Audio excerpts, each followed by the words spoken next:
Hello guys, ഇപ്പോൾ model എക്സാമിൻ്റെ answer പേപ്പറാണ് ഞാൻ കാണിച്ചു തരുന്നത്. എനിക്ക് മലയാളത്തിൽ 36 ഉണ്ട്. ഒന്ന് എ പ്ലസിനെ തൊട്ടു എന്ന് പറയാം. അപ്പോൾ മലയാളത്തിൽ എനിക്ക് എ പ്ലസ് കിട്ടിയിട്ടുണ്ട്. അതുപോലെ മലയാളം സെക്കൻഡിന് ജസ്റ്റ് ഒന്ന് തൊട്ട് 35 ഉള്ളൂ, മലയാളം സെക്കൻഡിനുള്ളൂ.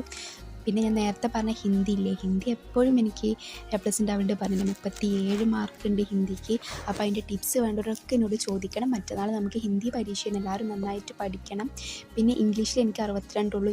ഇതുവരെ ഇംഗ്ലീഷിൽ എ പ്ലസ് കിട്ടിയിട്ടേ ഇല്ല. അതിൻ്റെ ഗ്രാമറാണ് എനിക്ക് കൂടുതൽ ടഫ് ഉണ്ടാവൽ. പിന്നെ സോഷ്യൽ സയൻസ് 70 ഉണ്ട്. ജസ്റ്റ് ഒന്ന് തൊട്ടില്ല എന്ന് പറഞ്ഞ രീതിക്കാണ് ഇപ്പം നിൽക്കുന്നത്. ഇംഗ്ലീഷിക്ക് ഭയങ്കര ടഫാണ്. ഫിസിക്സും എ പ്ലസ് തൊട്ടില്ല, 34 മാർക്കുണ്ട്. അതുപോലെ തന്നെ പിന്നെ ബയോളജിക്ക് 38 ഉണ്ട്. എൻ്റെ ഫേവറേറ്റ് സബ്ജക്റ്റാണ് ബയോളജി. അപ്പോൾ 38 ഉണ്ട്. പിന്നെ ഇത് കെമിസ്ട്രിക്കാണെങ്കിൽ ഏറ്റവും കൂടുതൽ കുറവ്. എന്താണെന്ന് എനിക്കറിയില്ല. എത്ര പഠിച്ചാലും എനിക്ക് കെമിസ്ട്രിക്ക് മാർക്ക് കുറയും.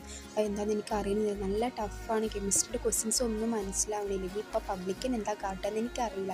പിന്നെ മാത്സിന് 80-72 ഉണ്ട്. മാത്സിനൊക്കെ എപ്പോഴും എ പ്ലസിന് കിട്ടലുണ്ട്.